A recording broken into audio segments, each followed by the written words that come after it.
இந்த ஆன்லைன் மூலமாக, யூடியூப் மூலமாக, டிவி மூலமாக பார்க்கிற மேலே அமர்ந்து கொண்டிருக்கிறவர்களுக்காகவும் கீழே அமர்ந்து கொண்டிருக்கிற உங்களுக்காகவும் படியேற்று உட்கார்ந்து கொண்ட ஒவ்வொருவருக்காகவும் இயேசு கிறிஸ்துவின் அன்பான நாமத்தில் என்னுடைய வாழ்த்துதலையும் என்னுடைய சோத்திரையும் தெரிவிக்கிறேன். நீங்கள் எங்கே அமர்ந்து பார்த்து கொண்டிருந்தாலும் அங்கே தேவனுடைய பிரசன்னம் நம்ம ஆரம்பத்திலிருந்து இந்த வொர்ஷிப் நடக்கிற எல்லா சூழ்நிலையும் ஒரு மகிமை மேகம் நம்மை மூடிக்கொண்டிருக்கிறது. தேவனுடைய மகிமை மேகம் நம்மை மூடி பிரசன்னத்தினாலே நிறைத்திருக்கிறார். அந்த பிரசனத்தை நீங்க எங்கே அமர்ந்திருந்தாலும் உணரும்படி கர்த்தர் கிருபை செய்வார். கர்த்தர் நல்லவர். ஆதியாகமம் 41ஆம் அதிகாரம் 16ஆம் வசனத்தை வாசிக்கலாம். அப்போது யோசேப்பு பார்வோனுக்கு பிரதியுத்தரமாக, நான் அல்ல, தேவனே பார்வோனுக்கு மங்களமான உத்தரவு அருள் செய்வார் என்றான். ஆதியாகமம் 41ஆம் அதிகாரம் 11ஆம் வசனத்தை திரும்ப வாசிக்க கேட்கலாம். அப்பொழுது யோசேப்பு பார்வோனுக்கு பிரதியுத்தரமாக, நான் அல்ல, தேவனே பார்வோனுக்கு மங்களகரமான உத்தரவு அருளி செய்வார் என்றான்.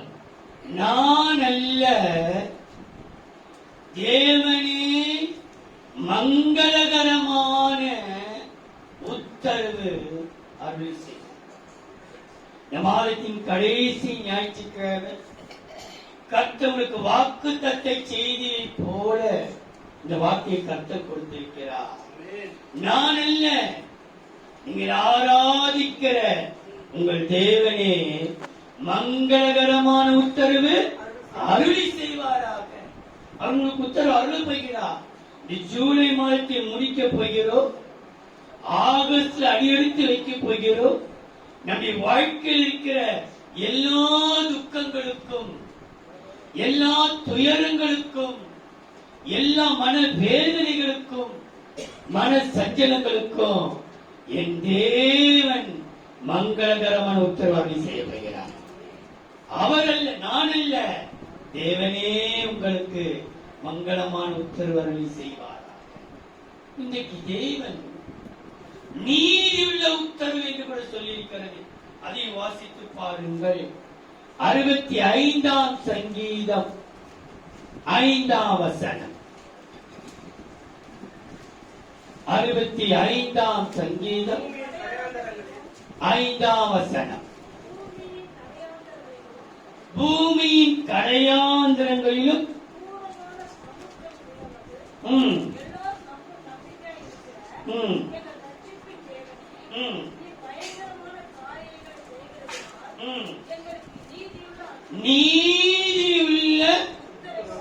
நீதியுள்ள உத்தரவாதம் தேவனே எங்களுக்கு மங்களகரமான உத்தரவு அருள்கிறது மாத்திரமல்ல, நீதியுள்ள ஒரு உத்தரவு. என்ன உத்தரவா? அவர் அநீதி நிறைந்தவர் அல்ல. உன் பக்கம் 100க்கு 100 நீதி இருக்குமானால் நீதான் கத்தை ஜெயிக்க வைப்பார். உன் பக்கம் கொஞ்சம் அநியாயங்கள் காணப்படுமானால் நீதியுள்ள நியாயாதிபதி, நீதி யாரிடத்தில் இருக்கிறதோ அங்கு நீதி கிடைக்க. நம்ம தேவன் நீதியுள்ள உத்தரவு அருள்வார் என்று போடப்பட்டு மங்களகரமான உத்தரவு என்று அருளப்பட்டிருக்கிறது. ஏசாயாவின் புஸ்தகம் 30ஆம் அதிகாரம் 19ஆம் வசனம். சீயோனை சேர்ந்த ஜனங்கள், ஏசாயா 30:19.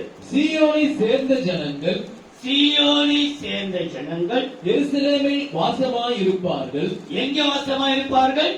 எருசலேமில் வாசமாயிருப்பார்கள். இனி நீ அழுது கொண்டிராய். இனி நீ எருசலேமில் வாசம் பண்ணி கொண்டிருக்கிற ஜனங்களே, இனி நீங்க அழுது கொண்டிருப்பதில்லை.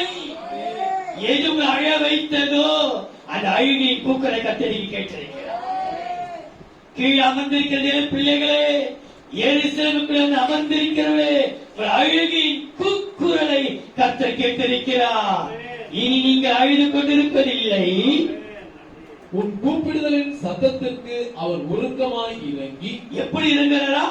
உன் கூப்பிடுதலின் சத்தத்திற்கு நீ கூப்பிடுற யாருமே உன் சத்தத்தை நீ பெற்றெடுத்த பிள்ளைதான், உன்னுடைய கணவன் தான், நீ தெரிந்து கொண்ட மனைவிதான், நீ ஏற்றுக்கொண்ட தாய் தகப்பன் தான். ஆனா உன்னுடைய பேச்சுக்கு அங்க மதிப்பே இல்லை. உன் பேச்சு அவங்க காது கொடுத்து கேட்டு இவன் என்ன பேசுறானா, இவன் பேச்சு ஒரு பேச்சான்னு சொல்லி நீ பேசுறதை கேட்கவே இல்லை. நீ நல்லது சொல்றியா கெட்டது சொல்றியா, உன் மனபாரத்தை சொல்றியா, உன் பேச்சுக்கு அங்க எடுபடவே இல்லை. ஆனா நீ பேசுகிற பேச்சு யார் கேட்கிறாரா?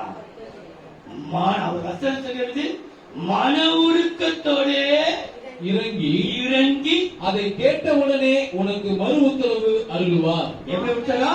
உடனே மறு உத்தரவு அருள்வார். நீ கத்தி கத்தி பார்த்த, மோதி பார்த்த, அழுது பார்த்த, சண்டை போட்டு பார்த்த, கெஞ்சி பார்த்த, ஒண்ணுமே நடக்கல. ஆனா உண்மையே ஒண்ணு, உன்னை நோக்கி பார்த்து தகவல் மாத்திரம் குறையுது. எதை குறித்து சொல்லாங்க? முட்டி மோதி அழுது கத்தி கூச்சல் என்னென்னமோ சக்திக்கு பார்த்த, ஆனா ஒண்ணுமே நடக்கல. இன்னைக்கு ஆண்டு சொல்றா, மகளே இனி நீ அழுது எனக்கு ஒண்ணு இல்லையே, என்னை விசாரிக்க யாரும் இல்லையே, எனக்கு ஒன்று கொடுத்து உதவுதும் இல்லையே, எல்லாம் இருக்குது. சாப்பிட்டியான்னு கேட்க ஆள் இல்லையே, சாப்பிட்டது போட்டு கொடுக்க ஒரு ஆள் இல்லையே, நீ புலம்பிக் கொண்டே இருக்க, காரியம் எல்லாம் எது தடையாகவே இருக்கிறது. அழுது அழுது கண்ணீரெல்லாம் வச்சு போய்விட்டது. கர்த்தருடைய வசனம், நான் அல்ல தேவனே மங்களகரமான உத்தரவு விடுவார், அவர் நீதியுள்ள உத்தரவு கொடுக்கல்லவராய். இன்றைக்கு உங்களுடைய பெரும் மூச்சுக்களை கர்த்தர் கேட்டிருக்கிறார், உங்கள் மனபாரங்களை கர்த்தர் கேட்டிருக்கிறார். வெளியே சொல்ல முடியாமல் குமுறீங்களே, அந்த குமுறை கர்த்தர் கேட்டிருக்கிறார். அவர் சொல்றாரு, நான் உங்களுக்கு உருக்கத்தோட மறு உத்தரவு. பையனை கூப்பிட்டு கேட்பேன், எப்பா இது வாயினு வா வாயினு வா வாயினு வா வாயினு வா 10 வாட்டி சொல்லி நடக்காது, 11வது வாட்டி வேண்டாம் பட்டது போடுவாங்க. இன்னைக்கு பரம தகப்பனுக்கு உடனே மறு உத்தரவு கொடுக்க வேண்டும். ஏசாயாவின் புஸ்தகம் 58வது அதிகாரம் 9வது வசனம். அப்பொழுது நீ கூப்பிடுவாய், ஏசாயா 9. அப்பொழுது நீ கூப்பிடுவாய், கர்த்தர் மறு உத்தரவு கொடுப்பார். நீ சத்தமிடுவாய், இதோ நான் இருக்கிறேன் என்று சொல்லுவார். எப்படி சொல்வாரா? நீ சத்தமிடுவ, ஆண்டவரே யாருமே எனக்கு துணை இல்லையே, நீ கூட சும்மா இருக்கிறீராட்டு நீ கதறுவ, கூப்பிடுவ. கர்த்தர் சொல்வாரா, நான் கூட தாமா இருக்கிறேன், நான் கூட தான்ப்பா இருக்கிறேன். நீ நினைச்சுக்கிற நான் இல்லைன்ட்டு, நீ தனி மரமா நிக்கிறேன்ட்டு, நான் கூடவே எல்லா துணையும் நீ கூப்பிட்ட உடனே நான் கூடவே இருக்கிறேன் மருத்துவர் கொடுப்பார். முகத்தரையும் விரல் நீட்டுதலையும் நிபச்சொல்லையும் நீ உன் நடுவிலிருந்து அகற்றி கவனியுங்கள், நீ கூப்பிடுவாய் உடனே யாருமே இல்லை நீ சொல்ற, நீ கூப்பிடு. ஆண்டவரே ஏன்பா இந்த வாழ்க்கையில் இப்படி ஒரு போராட்டம், இவ்வளவு பாடுகளை அனுபவிக்க என் சத்துருக்கள் எல்லாம் பார்த்து பரியாசப்படுகிற அளவுக்கு என் வாழ்க்கை இருக்குது. என் கூப்பிடுகிற வழியே ஓடி வந்து உனக்கு மருத்துவ கொண்டவராயிருக்கிறார். அல்லேலூயா. எல்லாம் கத்தளிக்க போகிறார். இன்றையோடு நிந்திக்கப்பட்ட நிந்தைகளுக்கும் அவமானங்களுக்கும் பாடுகளுக்கும் எந்த மருத்துவம் இன்னைக்கு தேவன் நான் அல்ல, வசனம் சொல்கிறது தேவனே மங்களமான மருத்துவர். தேவன் மங்களகரமான மறு உத்தரவு யாருக்கு மறு உத்தரவு கொடுத்தார் அல்லது கொடுப்பார் அல்லது மறு உத்தரவு கொடுக்க போகிறார், அதனாலே அவர்களுக்கு கிடைக்க போகிற நன்மைகள் ஒரு 5 வசனங்களை சொல்லி நாம் முடிக்கிறோம். முதலாவதாக, தேவனே மங்களமான உத்தரவு அருளி செய்வார். நான் சொல்கிற ஒவ்வொரு வசனத்திலையும் தேவன் உத்தரவு அருளுகிறதை நீங்கள் காண்பீர்கள். ஆதியாகமம் 35ஆம் அதிகாரம் 3ஆம் வசனம். நாம் எழுந்து பெத்தேலுக்கு போவோம் வாருங்கள். ஆதியாகமம் 35:3. நாம் எழுந்து பெத்தேலுக்கு போவோம் வாருங்கள். எனக்கு ஆபத்து நேரிட்ட நாளில் என் விண்ணப்பத்துக்கு உத்தரவு அருளி செய்து, என் விண்ணப்பத்திற்கு உத்தரவு அருளி செய்து, என் விண்ணப்பத்திற்கு ஆபத்து சூழ்ந்த வேளையிலே பயங்கரமான இந்த கொள்ளை நோய் அநேகரை மாறிக்கொண்டு போக போக, அதுவும் நிறைய தேவ மக்கள் 2வது அலையிலே ஊழியர்கள் கூட கடந்து போனார்கள், விசுவாச மக்கள் கடந்து போனார்கள், அப்பாவி மக்கள் கடந்து போனார்கள். எல்லாரும் மருத்துவமனைக்கு அழைத்துக் கொண்டு போன மக்கள் அனைவரும் பின்ன வெறுவே இல்லை, அநியாயமாய் கொல்லப்பட்டார்கள். ஆபத்து நாளிலே என் தேவனை நோக்கி நான் விண்ணப்பம் பண்ணினேன், அவர் எனக்கு மறு உத்தரவு அருளினார். இதுவரைக்கும் நீ விண்ணப்பம் பண்ணியிருக்கலாம், நீ படுத்துக்கொண்டு விண்ணப்பம் பண்ணினான். ஜெபம் வேற, விண்ணப்பம் வேற, வேண்டுதல் வேற. மூன்றும் ஒன்று போல இருந்தாலும் விண்ணப்பம் என்று சொல்லும் போது ஆண்டவருக்கு ஒப்படைச்சிட்டது. ஆண்டவரே, நான் சபைக்கு போக போகிறேன், என்னை என் குடும்பத்தை பாதுகாத்துக் கொள்ளும். விண்ணப்பம், அவர் பாதுகாக்க வல்லவராக இருக்கிறார். ஜெபம் என்கிறது அவர்களை போராடி கேட்டு பெற்றுக் கொள்கிறது. வேண்டுதல் என்று சொல்லுவது, ஆண்டவரே இவர்களுக்காக நாங்கள் வேண்டிக் கொள்கிறோம், மற்றவருடைய காரியங்களுக்காக ஒரு நிமிஷம் வேண்டுதலையும் கர்த்தரே சொல்லவராயிருக்கிறார். எஸ்தர் ராஜாத்தியே, உன் வேண்டுதல் என்ன? உன் மன விருப்பம் என்ன? நீ கேட்கிறவனுக்கு கொடுக்கப்படும். அப்படி சொல்லப்பட்டிருக்கிறது. என் விண்ணப்பத்திற்கு அவர் மறுத்து அருளினார். அப்போ இன்றைக்கு சில வேளையிலே நம்ம ஜெப வாழ்க்கையை யோசித்து பாருங்கள். இதுவரைக்கும் உனக்கு மறு உத்தரவு கிடைக்காத பட்சத்திலே இருக்குமானால் நீ ஆண்டவரை நோக்கி விண்ணப்பம் வை. ஆண்டவரே, ஜூலை மாதத்தை முடிக்கப் போகிறேன், ஆகஸ்ட் மாதம் எனக்கு ஒன்றாக இருக்கிறது, என் விண்ணப்பத்திற்கு நீ பதிலளிப்பீரார். யாக்கோபு சொல்கிறார், ஆபத்து நேரிட்ட நாளிலே என் தேவனை நோக்கி விண்ணப்பித்தேன், அவர் எனக்கு மறு உத்தரவை அருளினார். எப்படி அருளினார்? யோபின் புஸ்தகம் 9ஆம் அதிகாரம் 16-19. நான் கெஞ்ச அவர் எனக்கு உத்தரவு அருளினாலும், நான் கெஞ்ச யோபு நான் கெஞ்ச அவர் எனக்கு உத்தரவு அருளினாலும், எனக்கு உத்தரவு அருளினாலும் அவர் என் விண்ணப்பத்துக்கு செவி கொடுத்தார் என்று நம்பேன். நான் நம்பல. இன்னும் நான் கெஞ்சுகிறேன், நான் போராடுகிறேன், நான் அழுகிறேன், ஆனாலும் மறு உத்தரவு கொடுத்திருக்கிறார். ஆனால் நான் என்ன செய்ய, இருதயம் நம்ப மாட்டேங்குது. உன் விண்ணப்பத்துக்கு பதில் கொடுக்கிறேன் மெதுவா சத்துருக்காக சொல்றான். நீ பண்ண காரியம் உன் மனச குத்துறது போலது. நீ எல்லாம் ஜெபிச்சா கர்த்தர் கேட்பாரா? நீ என்ன பண்ணிட்டு இப்ப நீ ஜெபம் பண்ற? இப்படி பிசாசு நம்ம காதுல சொல்றான். எழுதி நம்ப மாட்டேன்.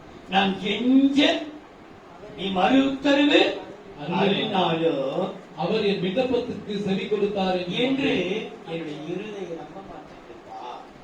ஆனா சொல்ல அதே வசனம் 19ஆம் வசனத்தை வாசியுங்கள். பலத்தை பார்த்தால் அவரே பலத்தவர், நியாயத்தை பார்த்தால் என் பட்சத்தில் சாட்சி சொல்லுகிறவன் யார்?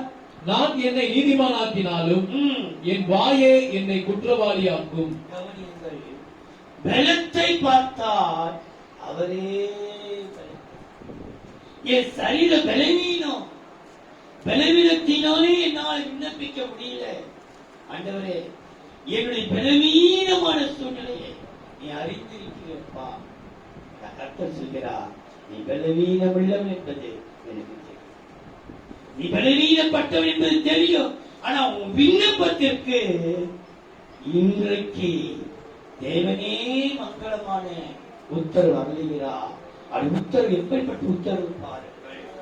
ஏசாயாவின் புஸ்தகம் 65ஆம் அதிகாரம் 23, 24. அவர்கள் விருதாவாக உழைப்பதில்லை. அவர் சொல்றார் பாருங்கள், நீ பலவீனம் சொல்ற, சுகவீனம் சொல்ற, ஏன்னா ஜெபிக்க முடியலன்னு சொல்ற, வீட்டுல போன ஒரே டென்ஷனா இருக்குதுப்பா, வீட்டுக்குள்ள நுழைப்பது ஒரே எரிச்சல், ஒரே டென்ஷன், ஜெபிக்க முடியல. அப்ப என்னதான் நீ பண்ண போற சொல்லி பார்க்கலாம். வீட்டுக்குள்ள போயிட்டப்பா, நீ வீட்டுக்குள்ள இருக்கிற, உன்னால ஒண்ணுமே பண்ண முடியாதான் நீ பண்ண போற. அப்ப உட்கார்ந்து ஆண்டவர் சொல்றாரு, நீ எப்படி இருந்தாலும் ஏசாயா 65, 23, 24 பாருங்கள். அவர்கள் விருதாவாக உழைப்பதில்லை. விருத்தி ஓடி உழைக்கிற, ஆனா நீ விருதாக உழைக்கிற உன் உழைப்புக்கு நிச்சயம் நீ என்னை நம்பாவிட்டாலும், நீ என் பாதத்தில் அமராவிட்டாலும், என்னை நீ தேடாவிட்டாலும், உனக்காக ஒரு கூட்டம் விண்ணப்பிக்கிறது பத்தியா, அந்த விண்ணப்பத்தை நான் கேட்டு அவர்கள் உழைக்கிற உழைப்பு விருதாவாய் போகாதபடிக்கு அவர்கள் துன்பமுண்டாக பிள்ளைகளை பெறுவதும் இல்லை.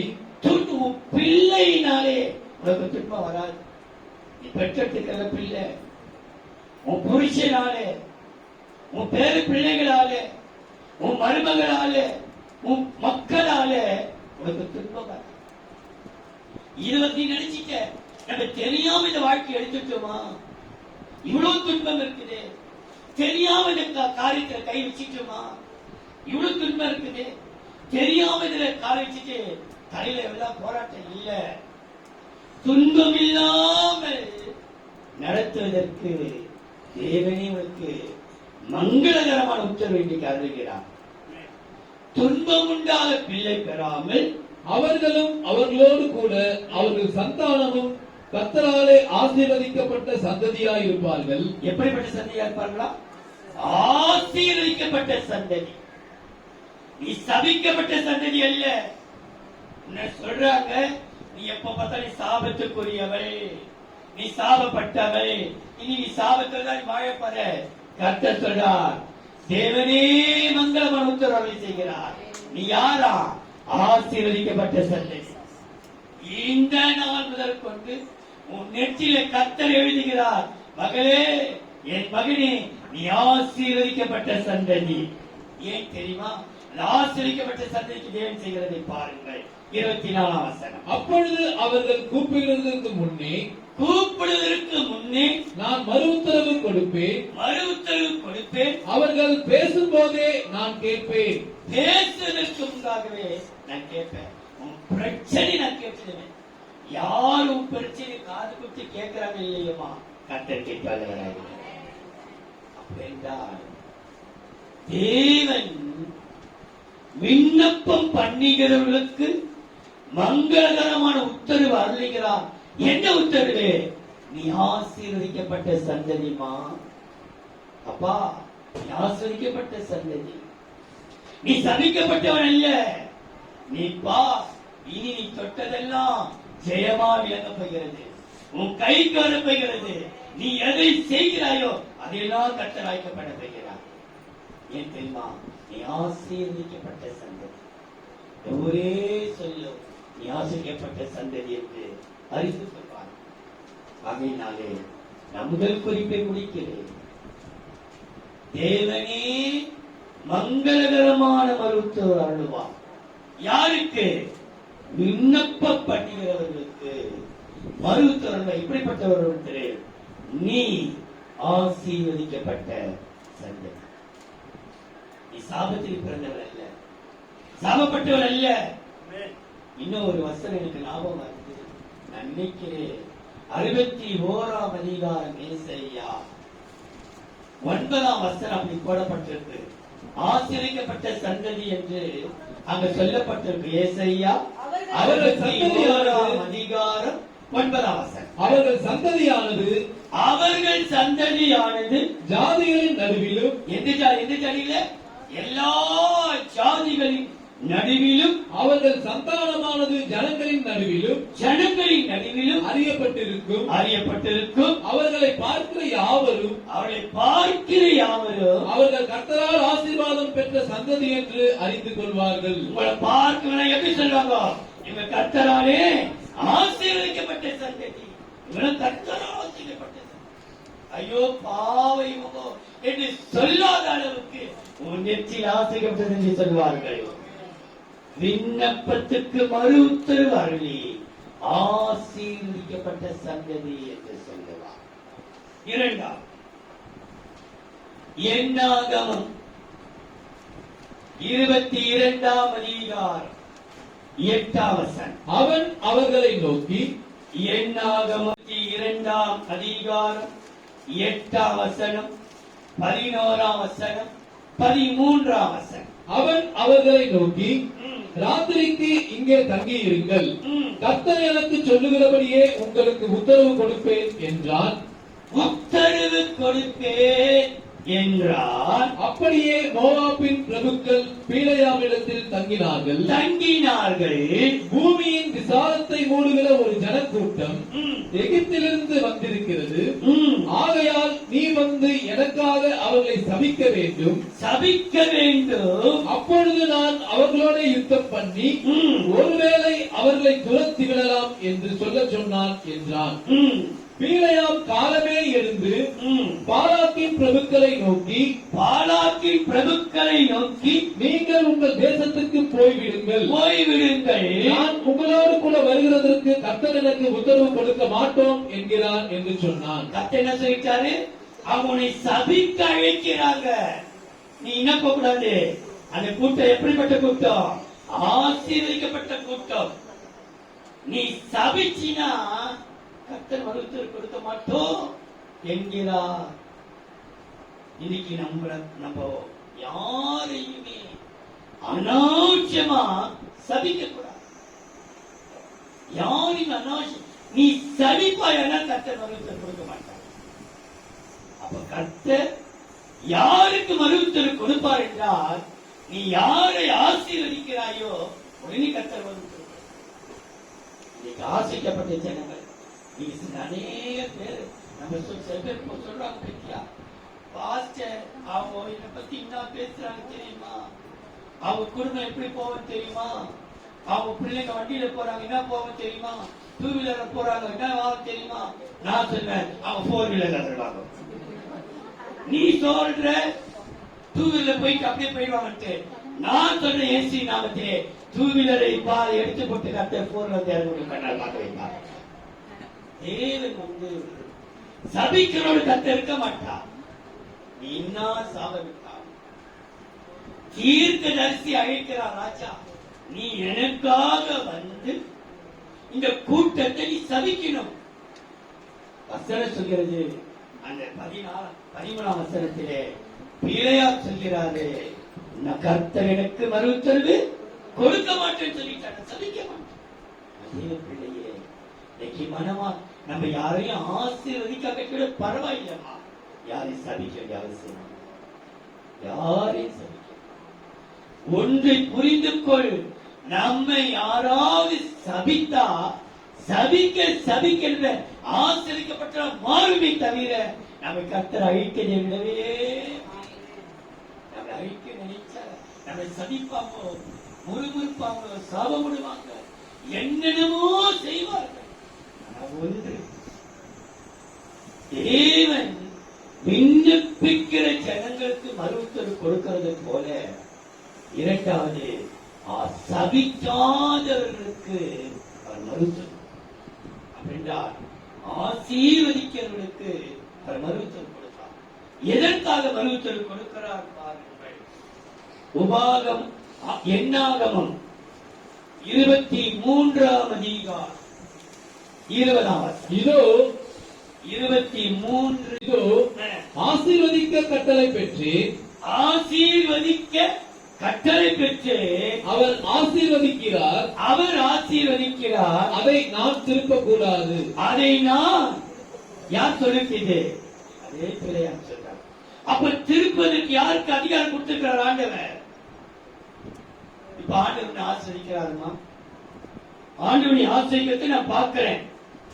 ஆண்டவர்கள் ஆசமா இருக்கிறாங்களே, இன்னும் மேன்மேலும் ஆசீர்வதியும் என்று உன்னை ஆசீர்வதிப்பதற்கும் பீலையாமுக்கு தீர்க்கதரிசிக்கு அதிகாரம் உண்டு. உன் ஆசீர்வாதத்தை திருப்பதற்கும் யாருக்கு அதிகாரம் கொடுத்திருக்கு? தேவனுடைய மக்கள், தீர்க்கதரிசிகள், ஊழியர்களுக்கு, தேவனுடைய பிள்ளைகளுக்கு அதிகாரம் கொடுக்கப்பட்டது. அந்த வசனம் தெளிவாய் சொல்லப்பட்டது. இதோ ஆசீர்வதிக்க கட்டளை பெற்றேன் நான், அவர் ஆசீர்வதிக்கிறார். அந்த ஆசீர்வாதத்தை நான் திருப்ப என்னால் முடியும். நீ பெறுகிற ஆசீர்வாதத்தை திருப்ப முடியும். ஆனா அதை நான் திருப்பக்கூடாது. கர்த்தர் பார்த்துக் கொள்ளுங்கள். எதற்கென்றால் உபாகமம் 20ஆம் அதிகாரம் 11ஆம் வசனம். அவர்கள் உனக்கு சமாதானமான உத்தரவு கொடுத்து சமாதானமான உத்தரவு கொடுத்து வாசலை திறந்தால் அதிலுள்ள ஜனங்கள் எல்லாரும் உனக்கு பகுதி கட்டுகிறவர்களாகி உனக்கு ஊழியம் செய்ய உனக்கு ஊழியம் செய்வார்களம்மா. நீ ஆசீர்வதிக்க ஆசீர்வதிக்க ஆசீர்வதிக்க உனக்கு கர்த்தர் சமாதான வாசல் உனக்காக வைக்கிறார். சமாதான வாசல் யாருக்கு திறக்கப்படும் என்றால் ஆசீர்வதிக்கப்பட்டவர்களுக்கு மறு உத்தரவு கொடுத்து தேவன் சமாதான வாசல். நீ எங்க போயிட்டாலும் கர்த்தருக்கு சமாதானத்தின் வாசல் திறக்கப்படும். வேதம் சொல்கிறது ஆசீர்வதிக்கப்பட்டவர்களுக்கு மறு உத்தரவு அருளி சமாதானத்தின் வாசல் திறக்கப்படும். நீ எங்கெல்லாம் நீ போய் நிக்கிறியோ கதவுக்கு திறக்கப்படும்.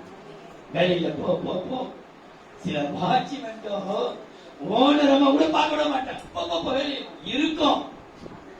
அப்படியே கதவு சத்தி விடுவாங்க. சில சூப்பர்வைசர் இல்லைன்னு சொல்லுவான், மேனேஜர் இல்லைன்னு சொல்லுவாங்க. ஆனா உனக்காக கட்ட சமாதான வாசல் திறக்கப்படும். அதனாலே உனக்கு எல்லாரும் ஊழியம் செய்வார். ஊழியனா உனக்கு ஒத்தாசை செய்வார்கள், உதவி செய்வார்கள். ஏன் தெரியுமா? நீ யாரையும் சபிக்கல. சபிக்காத உனக்கு வருத்தம். எப்படிப்பட்ட வருத்தவே? உனக்கு சமாதான வாசல் திறக்கும். 1 சாமுவேல் 23ஆம் அதிகாரம் 4ஆம் வசனம். அப்பொழுது தாவீது 1 சாமுவேல் 23:4. அப்பொழுது தாவீது திரும்பவும் கர்த்தரிடத்தில் விசாரித்த பொழுது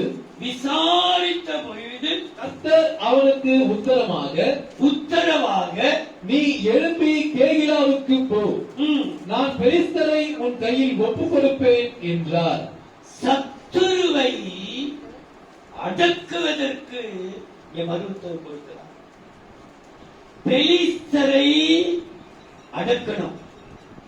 பெலிஸ்தர் என்றால் என்ன அர்த்தம் என்றால் அடிக்கடி தொந்தரவு கொடுக்கிறவர்கள்.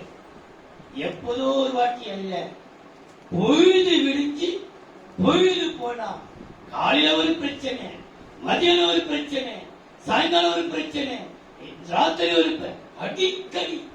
என்ன வசனம் சொல்கிறது உங்களுக்கு தெரிந்ததினாலே, கோலியாத் எனப்பட்ட பெலிஸ்தனாகிய கோலியாத் இதே தாவிடத்திலே வந்து அடிக்கடி காலையிலும் மாலையிலும் தினந்தோறும் 40 நாள் விடாமல், யாராவது ஒருத்தனா ஒரு நாள் பிரச்சனை, ஒரு நாள் சண்டை முடிச்சிடும். டெய்லி கால்பட்டா குற்றம், கைப்பட்டா குற்றம், எல்லாம் டெய்லி பிரச்சனை. அடிக்கடி காலையிலையும் மாலையும் வந்து தொந்தரவு கொடுத்து கொடுக்கிற ஜனங்கள். கர்த்தர் சொல்றார், அப்படி தொந்தரவு கொடுக்கிற சத்துருக்களை கர்த்தர் அடைக்க ஆரம்பிக்கிறார். நீ ஒண்ணும் செய்யாத, ஏசப்பா நீங்க பார்த்துக்கோங்க, அது போதும். நீ வேற யாரையும் கூப்பிடாத. வேற யார், நமக்கு எந்த அங்கீகாரம், எந்த போலீஸ் இல்ல, எந்த எம்எல்ஏ இல்ல, எந்த அதிகாரி இல்ல. நான் அடிக்கடி பல ஆயிரம் வாட்டி சொல்றேன், நமக்கு ஆள் பலம் இல்ல, பணபலம் இல்ல, வாய் பலமும் இல்ல, தோல் பலமும் இல்ல. ஆனால் கர்த்தர் நடத்தி கொண்டுதான் இருக்கிறார். சத்துருக்கள் மத்தியிலே நம்மை வாழ வைத்துக் கொண்டுதான் இருக்கிறார். சாமாத்த வாழ்ந்து கொண்டுதான் இருக்கிறோம். சொல்லுவாங்க, பூனை இருக்கிற வீட்டுல தாமா எலி கல்யாணம் பண்ணி குட்டி போட்டு வாழ்ந்து இருக்குது பல வருஷமா. எந்த இருக்கிற பூனை வளர்க்கிற வீட்டுக்குள்ளேயே எலி வாழ்ந்து கொண்டுதான் இருக்குது. ஏன்? தேவனுடைய அனுமதி. எலிய பார்த்தா பூனை கவிடுமே, அழிச்சிடுமே, பிடிக்கிடுமே. ஆனாலும் அதே இடத்துல பிறந்தது, அதே இடத்துல வளருது, இடத்துல வாழ்க்கை நடத்துது, குழந்தை பிறக்குது, எல்லாம் நடக்குது. பூனை இருக்கிற வீட்டுக்குள்ளேயே எலி கொடுத்து நடத்தி கொண்டுதான் இருக்குது. தேவ பிள்ளையே, நம்மை சுற்றி சத்துருக்கள் இருக்கட்டும், சத்துருக்களை அடக்க என் தேவன் இன்னைக்கு மறுபடியும் திறக்கிறார். எப்படி சத்துரை அடக்கிறார் பாருங்கள். 1 ராஜாக்கள் 18ஆம் அதிகாரம் 24ஆம் வசனம். நீங்கள் உங்கள் தேவனுடைய நாமத்தை சொல்லி கூப்பிடுங்கள். 1 24ஆம் வசனத்தையும் தொடர்ந்து வீட்டில் நீங்கள் போய் வாசித்த பிற்பாடு 37, 38, 39ஐயும் வாசிக்க கேட்டார். நீங்கள் உங்கள் தேவனுடைய நாமத்தை சொல்லி கூப்பிடுங்கள். நான் கர்த்தருடைய நாமத்தை சொல்லி கூப்பிடுவேன். நான் யாருனா, நீ யாருனா கூப்பிட்டுக்கோ. அவர் எலியா எப்படி சொல்றாரு, நீங்கள் எந்த யாரையாவது கூப்பிட்டு சொல்லுங்கள். ஆனால் நான் கர்த்தருடைய நாமத்தை சொல்லி கூப்பிடுவேன். அப்பொழுது அக்கினியினால் உத்தரவு அருளும் தெய்வமே தெய்வம் என்றான். அதற்கு ஜனங்கள் எல்லாரும் இது நல்ல வார்த்தை என்றார்கள். என்ன வார்த்தையா? இனி உட்காதால் கேட்கிற வார்த்தை எல்லாம் நல்ல வார்த்தை கத்தை கேட்க வைக்கிறார். நற்செய்தி தான் உங்களுக்கு இனி, துர்ச்செய்தி இல்ல. ஐயோ புரியல, போயிட்டு இதே போராட்டம் இல்ல, இனி நல் வார்த்தை கத்தை தெரிவிக்க வைக்கிறார். ஏன் தெரியுமா? கர்த்தரை நோக்கி நான் கூப்பிடுவேன், அவர் எனக்கு அக்கினினாலே மறுத்தர் அருள்வார். 37, 38, 39. கர்த்தாவே நீ தேவனாகிய கர்த்தர் என்றும் தேவரீர் தங்கள் இருதயத்தை மறுபடி திருப்பினீர் என்றும் இந்த ஜனங்கள் அறியும்படிக்கு என்னை கேட்டருளும் என்றான். அப்பொழுது கர்த்தரிடத்திலிருந்து அக்கினி இறங்கி அந்த சர்வாங்க தகன பலியையும் விறகுகளையும் கற்களையும் மண்ணையும் பட்சித்து வாய்க்காலில் இருந்த தண்ணீரையும் நக்கி போட்டது. கவனியுங்கள், எவ்வேறு செய்கிறது, உன் சத்துருக்களை சந்திக்க நீ வேற ஒன்றுமே அங்க போடப்பட்டிருக்கு. வாய்க்கால் ஃபுல்லா தண்ணி நிரம்பி வழிந்து கொண்டிருக்கிறது. இப்ப நெருப்பு தண்ணியில விழுந்தா என்ன ஆகும்? அணைஞ்சிக்கும், கட்டி ஆயிடும், அருப்பு கறி ஆயிடும். ஆனா வசனம் சொல்கிறது, உன் சத்துருக்களை அடக்குவதற்கு நீ பிரயாசம் எடுக்காதே, கர்த்தரை நோக்கி கூப்பிட்டுக் கொண்டது. வசனம் வானத்திலிருந்து அக்கினி இறங்கி தண்ணீர் என்ன போயிடுமா, நக்கிடுமா, அப்படியே தண்ணி அப்படியே காய் அப்படியே தண்ணி. நம்ம நினைச்சோம் தண்ணிக்கு வந்து அதை அணிஞ்சு வச்சு தண்ணி அப்படியே போய் நக்கிட்டு போயிடுச்சு. தேவ பிள்ளையே, உன் சத்துருக்கிட்ட நீ போராட வேண்டிய அவசியமே இல்லை, சண்டை போட வேண்டிய அவசியம் இல்லை, கத்த வேண்டிய அவசியம் இல்லை, கூச்சல் போட வேண்டிய அவசியம். அமைதியா இருந்த மாத்திரம் ஒருவனுடைய வழிகள் கர்த்தருக்கு பிரியமாய் இருந்தால் அவன் சத்துருக்களும் அவனுடைய சமாதானமாக இருக்கும். அப்ப உன்னுடைய வழி கர்த்தருக்கு பிரியமாய், உன் வழி கர்த்தருக்கு பிரியமாய் இருந்தா சத்துருக்களை அவர் சந்திப்பார். அப்ப தேவன் விண்ணப்பிக்கிற ஜனங்களுக்கு மறுத்தரவு கொடுத்து ஆசீர்வாதமான சந்தையாய் மாற்றும். இரண்டாவது, ஆசீர்வதிக்கிற ஜனங்களுக்கு மறுத்தரவு கொடுத்து சமாதானத்தை திறந்து விடுகிறார். மூன்றாவது, சத்துருக்களுக்காக கர்த்தர் மறுத்தரவு கொடுத்து நல்வார்த்தையை நிறைவேற்ற. இது நல்ல வார்த்தை. இனி உன் காதால உன் பிள்ளையை பற்றி உன் காதல கேட்கிற நல்ல வார்த்தை, உன் புருஷனை பற்றி நல்ல வார்த்தை. சிலருங்க நல்லது சொல்லாது கெட்டது சொல்ல வேண்டிய அவசியம் இல்லை. ஆனா பார்த்தது ஒண்ணு, பார்க்காதது 10 ஜோடிச்சு. உன் புருஷனை பார்த்த முன்ன ஒரு பொண்ணை உட்கார வச்சிருந்தான், பின்னாடி ஒரு பொண்ணை வச்சிருந்தான், 2 பேரை கட்டி பிடிச்சிட்டு போனாங்க. அந்த மறுபுறத்தில் இருந்தாங்க. இன்னொரு துர்ச்செய்திய உன் காதல் பரப்புவாங்க. நீ கேட்காத. அந்த செய்தி கொண்டு வர அந்த சத்துரு நடுவடி சந்திச்சிருவான். உனக்கு ஏதாவது ஒரு சத்து பெருமா யாரிடம் பேசுறாங்க, அது நம்ம பயமுறுத்த வந்து பார், அங்கே பட்டுட்டு அவர் அடிச்சுவார். இனிமேல் தேவன் சத்திருக்க கூட நம்ம பயமுறுத்துற அளவுக்கு என் விடவே மாட்டார். தேவன் விடவே. சில பேர் சொல்றாங்க, ஒண்ணுமே இல்ல, எப்படிதான் நடந்தது எங்களுக்கு தெரியல. கர்த்தருடைய அது தெரியாது. ஆனா தேவன் சொல்கிறார், நீ கர்த்தருக்கு பிரியமாக உன் பிரச்சனையை கர்த்தருக்கு பற்றி நீ வழக்காடாத. ஆண்டவருடைய வார்த்தைனா, நீங்கள் சும்மா இருங்கள், இன்றைக்கு காண்கிற எகிப்தியனை உன்னோடு போறோம். இந்த யுத்தம் கர்த்தருடையது. நம்ம அவர்களுக்கு கொடுக்கறதே இல்லப்பா, அவர்களுக்கு கொடுக்கறதே இல்லை.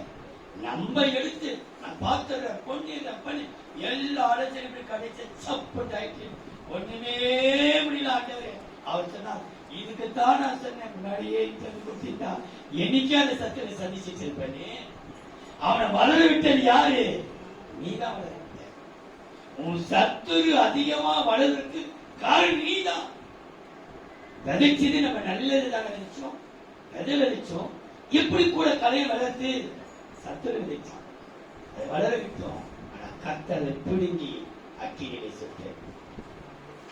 உன் சத்துருக்களுக்காக உனக்கு மறுத்தல் அழுவா. எப்படி மறுத்தல் வரலாம்? நல்ல வார்த்தை நிறைவேற்று.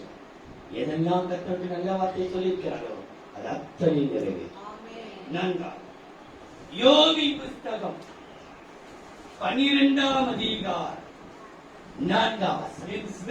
12ஆம் அதிகாரம் 4ஆம் வசனம். என் சிநேகிதரால் நான் நிந்திக்கப்பட்டு தேவனை நோக்கி பிரார்த்திப்பேன், அவர் எனக்கு மறு உத்தரவு அருளுவார். அவர் எனக்கு மறு உத்தரவு அருளுவார். உத்தமனாகிய நீதிமான் பரியாசம் பண்ணப்படுகிறான். உத்தமனாகிய நீதி, என் நிந்தை, நீ நிந்திக்கப்பட்டுக் கொண்டிருக்கிற வாசி பார்த்திருந்த. என் சிநேகிதரால் நான் நிந்திக்கப்பட்டு நிந்தையை கத்த, நீ நிந்திக்கப்பட்டு நிற்கிற. உன் நிந்தையை கட்ட பார்க்கிறா. உன் நிந்தையை பார்த்து உனக்கு மறுத்தது. உன் தகப்பனால நீ நிந்திக்கப்படுற, உன் தாயால நிந்திக்கப்படுற, உன் குடும்பத்தால் நிந்திக்கப்படுற, உன் பிள்ளைகளால நிந்திக்கப்படுற, உன் மனைவியால, உன் கணவனால, உன் சொந்த பந்த ஜனத்தால, உன்னுடைய வம்சத்தால் நிந்திக்கப்படுற. என்னை நிந்தித்து வாசிப்பான். என் சிநேகிதரால் நான் நிந்திக்கப்பட்டு தேவனை நோக்கி பிரார்த்திப்பேன். நின்று வரும்போது யாரை நோக்கி பிரார்த்திப்ப? யார் என்னை நிந்திக்கிறது? விரோதியா? விரோதியா அவனை சிநேகிக்கிறான். உன் கூடவே இருந்து உன்னோடு உட்கார்ந்து சாப்பிட்டு உன் தோல் மேல கைய போட்டு உன் வாயிருக்கிற வார்த்தையெல்லாம் கேட்ட உன் சிநேகிதர்கள் உன்னை நிந்திக்கிறவன் வந்து துரோகி அல்ல, துரோகி அல்ல. யார் அதிகமா செய்தார்களோ, என் சிநேகிதர்கள் என்னை நிந்திக்கையில் தேவனை நோக்கி கூப்பிட்டு அவர் எனக்கு மறு உத்தரவு அருளுவார். மறு உத்தரவு அருளுவார். உத்தமனாகிய நீதிமான் பரியாசம் பண்ணப்படுகிறான். யார் எப்படிப்பட்ட நீதிமான்? அவன் உத்தமனாகிய நீதிமான் பரியாசம் பண்ணப்படும். எவ்வளோ நிந்த நீ ஆண்டவர்கிட்ட போனியே, ஆண்டவருக்கு இன்னத்தை செய்தார் சொல்லிப்பா. ஆண்டவர் ஆண்டவர் ஆண்டவர் போயிட்டே இருக்கிறிய, இவ்வளோ நிந்தையா உனக்கு? நீ சொல்லணும், ஆமா நிந்தை. நான் யார் தெரியுமா?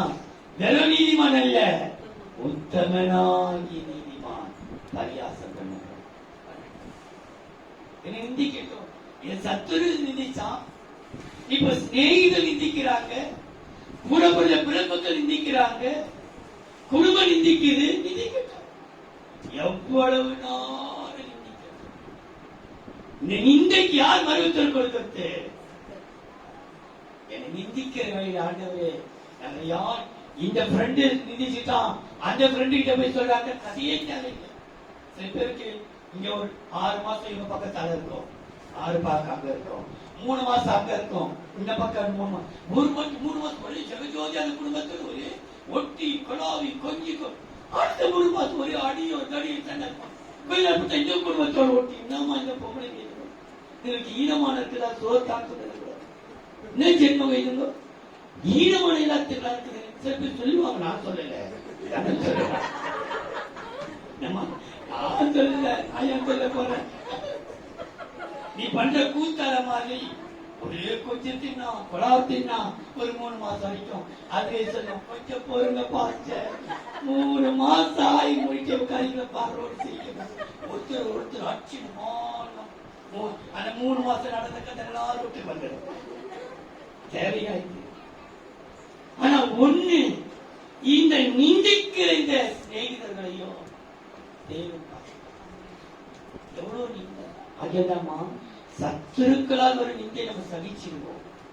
நம்ம விரோதிகளால் அவருடனே பண்ற குயினால்தான் உன்னத பாட்டில் சொல்லப்பட்டிருக்கிறது. வாசிக்கிறதா, என் நேசருடைய கனிகளை பூ பிஞ்சுமா இருக்குது. அந்த பூ பிஞ்சுக்குள்ள குள்ள நரிகளும் குயின் நரிகளும், குள்ள நரி மேல பார்த்திடலாம், குயின் நரி குயில பதுங்கி இருக்கும். குள்ள நரிகளையும் குயின் நரிகளையும் பிடியுங்கள். அப்ப தேவன் இன்னைக்கு நம்ம நிந்திக்கப்படுற நீ இன்னைக்கு நீ கிளங்காதே. நிந்திக்கப்படுகிற உனக்கு கர்த்தர் மறுத்தல் கொடுக்க வைக்கிறார். எப்படி மறுத்தல் கொடுக்கப்படுறார் பாருங்கள்.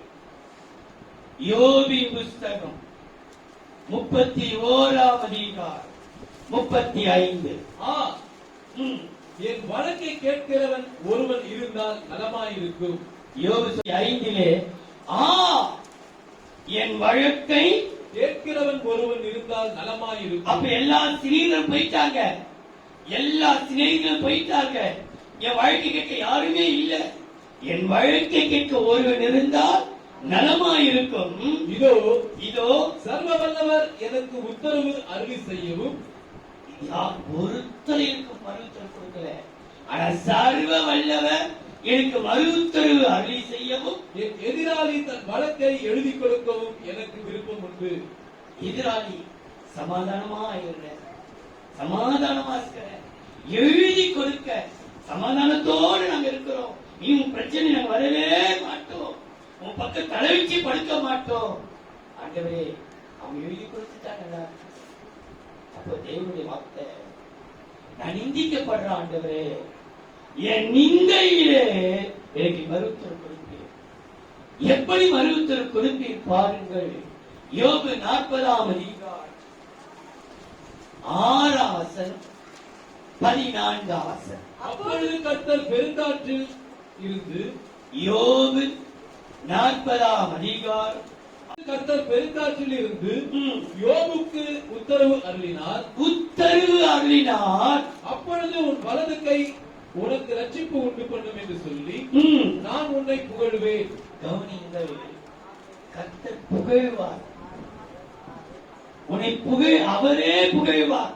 உன்னை சபித்தவர்கள், உன்னை சாபமிட்டவர்கள், உன்னை வெறுத்தவர்கள், உன்னை வேண்டாம் என்று ஒதுக்கினவர்கள், உனக்கு விரோதமாய் கொந்தளித்தவர்கள், உனக்கு மாய மந்திரம் செய்தவர்கள், உன்னை துச்சமாய் நினைத்தவர்கள் அநேகர் மத்தியிலே கர்த்தர் உன்னை புகழும் போது அவர்கள் உன்னை புகழ வைப்பார்கள். கர்த்தர் உன்னை புகழ பண்ணலாம். எவ்வளவு தலை குனிஞ்சு நிக்கிற இன்னைக்கு இப்படி சர்ச்சிட்டாங்களே, மன்னவாரி விட்டுட்டாங்களே, நிவேதனைப்பட்டார்களே. சங்கீதக்காரன் சொல்றாரு, என் ஆத்துமாவிலே பலன் தந்து என்னை தைரியப்படுத்தும். மருத்துவர் 138ஆம் சங்கீதம் 3ஆம். நான் கூப்பிட்ட நாளிலே 138ஆம் சங்கீதம் 3ஆம் வசனம். நான் கூப்பிட்ட நாளிலே எனக்கு மறு உத்தரவு அருளினி என் ஆத்மாவிலே பலன் தந்து. எதில் இருக்கு பலன் தராது? சோர்ந்து போயிடுச்சு. வேலை தேடி வேலை கிடைக்கல, சோர்வு, வருமானம் இல்ல, வாழ்க்கை இல்ல, நிம்மதி இல்ல. வேலை கிடைச்சா வேலை போற ஒரு 10 பைசாக்கு பிரோஜனம் இல்லாத இடம். ஆனா அவர் எனக்கு மறு உத்தரவு அருளி என் ஆத்துமாவிலே பலன் தந்து என்னை தைரியப்படுத்தினார். யார் தைரியப்படுத்தினார்? நிந்திக்கப்படுகிற உனக்கு, நிந்தனை சகிக்கிற உனக்கு நிந்தையும் அவமானம் தேடி வந்திருக்கிறது. நிந்தையும் அவமானங்கள் தேடுகிறது. ஐயா, ஏதாவது அற்புதம் செய்யப்பாங்க வாழ்க்கையிலே. கர்த்தர் சொல்றார், பலன் தந்து தைரியப்படுத்தார். கடைசியா விண்ணப்பிக்கிறவர்களுக்கு மறு உத்தரவு கொடுத்து ஆசீர்வாதமான சந்ததியாய் மாற்றும். சபிக்காத அல்லது ஆசீர்வதிக்கப்பட்டவர்களுக்கு மறு உத்தரவு கொடுத்து சமாதான வாசலை திறப்பார். சத்துருக்களுக்கு முன்பாக உனக்கு மறு உத்தரவு கொடுத்து நல்வாழ்க்கையை நிறைவேற்றுவார். நிந்தையை சகிக்கிற உனக்கு, நிந்திக்கப்படுகிற உனக்கு மறு உத்தரவு கொடுத்து ஆத்துமாவிலே பலன் தந்து கடைசியா மத்தேயு சுவிசேஷம் 14ஆம் அதிகாரம் 36ஆம். அவருடைய வஸ்திரத்தின் ஓரத்தையாகிலும். மத்தேயு 36ஆம் வசனம். அவருடைய வஸ்திரத்தின் ஓரத்தையாகிலும் அவர்கள் தொடும்படி உத்தரவாக வேண்டும் என்று அவரை வேண்டிக் கொண்டார்கள். தொட்ட யாவரும் சொஸ்தமானார்கள். தொட்ட யாவரும் உத்தரவு கேட்டுக்கொண்டார்கள். உடனே அவர் உத்தரவு கொடுத்தார். தொடங்கப்பா, என் வஸ்திரத்தை உத்தரவு கேட்டுக்கொண்டார்கள். யாரு? வியாதியஸ்தர்களுக்கு அவர் உத்தரவு கொடுத்தார். நீ எந்த வியாதியோட வந்திருக்கலாம் இன்றைக்கு? மனவியாதி உனக்கு ரொம்ப வேதனை. சரீர வியாதி பரவாயில்லை, எல்லாருக்கும் தெரிஞ்சிடும். உன் மனதின் வேதனை, உன் மனதின் வியாதியை கர்த்தர் பார்க்கிறார். மனவியாதி உள்ளவர்களே, கர்த்தரை நோக்கி விண்ணப்பம் பண்ணுங்கள். உங்களுக்கு அவர் மனு உத்தரவு கொடுக்கப்படுகிறார். வசனம் சொல்கிறது, உங்களுடைய வஸ்திரத்தை ஆயிரம் தொடுவதற்கு நீ உத்தரவு கொடுக்க வேண்டும். ஏசு உத்தரவு கொடுத்தாரா இல்லையா? கொடுத்தாரே. கொடுத்த மாத்திரம் தானே தொட்டார்கள். சரி, தொட்டுக்க வஸ்திரத்தை தொடு உத்தரவு கொடுத்தார். அப்படின்னா வியாதிஸ்தர்களுக்காக உத்தரவு. இன்னைக்கு எப்படிப்பட்ட வியாதியோட நீ வந்திருக்கலாம். இன்னொரு ஆபரேஷன், இன்னொரு கால் புண்ணு இப்படி இருக்குது, நரம்பெல்லாம் சுத்தி இருக்குது, தலை வெடிக்கிறது போல இருக்கிறது, நெஞ்ச வெடிக்கிறது போல இருக்குது, கிட்டில் ஒரே வயிற்று வலி, எலும்பெல்லாம் வலி, முறுக்குது, முதுகு வெட்டிப்பட்டது போல இருக்குது. பயப்படாதே, கர்த்தருக்கு மருத்துவர் கொடுக்கப்படுகிறார். தொட்ட யாவரும் சுத்தமான.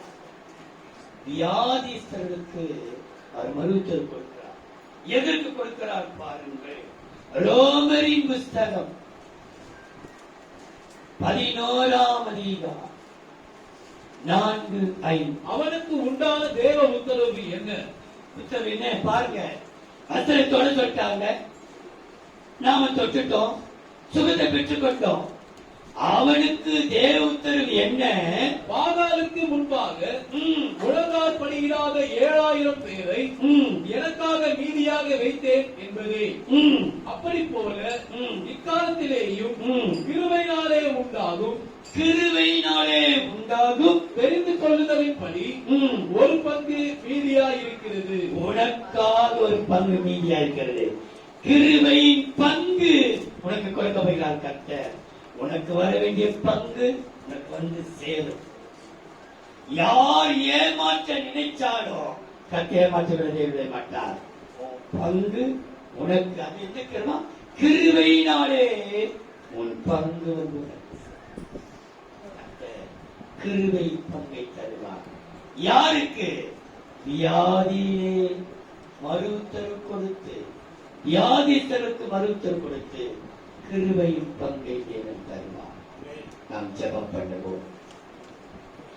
அன்பின் தெய்வமே, ஆன்லைன் மூலமாய் பார்க்கிற மக்களுக்காக, யூடியூப் மூலமாய் பார்க்கிறவர்களுக்காக, டிவி மூலமாய் பார்க்கிறவர்களுக்காக, மேலறை முழுவதிலும் உட்கார்ந்து கொண்டிருக்கிறதுக்காக, படிக்கட்டு உட்கார்ந்து கொண்டிருக்கிற ஜனங்களுக்காக, கீழே அமர்ந்திருக்கிறவர்களுக்காக, வெளியே நின்று கொண்டு கேட்டுக்கொண்டிருக்கிறவர்களுக்காக இயேசுவின் நாமத்திலே வருகிறோம்.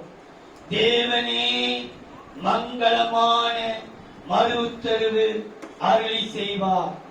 நான் அல்ல, தேவனே மங்களமான நீதியுள்ள உத்தரவு வருவார். எங்களுக்கு வாக்குப்பட்டிருக்கிறது. எங்களுக்காக இதை கேட்ட ஒவ்வொரு மக்களுக்கும் மறு உத்தரவு அருள்வீராக. என்னை நோக்கி கூப்பிடு. நீ அறியாததும் உனக்கு எட்டாததுமான பெரிய காரியங்களை உனக்கு அறிவிப்பேன் என்று சொல்லியிருக்கிறேன். நீ மறு உத்தரவு கொடுக்கிற தெய்வம் ஐயா. வந்திருக்கிற ஒவ்வொருக்கும் மறு உத்தரவு கொடுத்து ஆசீர்வதிப்பீராக. நாமத்தை மேம்படுத்திக் கொள்ளும். இயேசுவின் நாமத்தில் பிதாவே.